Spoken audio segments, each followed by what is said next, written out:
Bir Arifdən nəsihət istədilər. Bir nəfər gənc gəldi bir Arif adamın yanına və nəsihət istədi ki, məni nəsihət eləyin ki, dünyanın, axirətin xeyri orada olsun. O da yazdı ki, inna lillah və inna ileyhi raciun.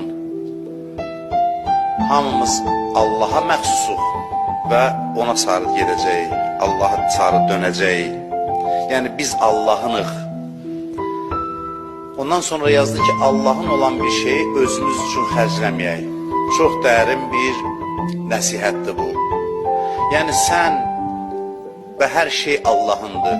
Hətta özün də Allahınsan və Allahın olan bir şey, yəni özün üçün xərcləyənməzsən. Çünki bu əmanətin sahibi Allahdır.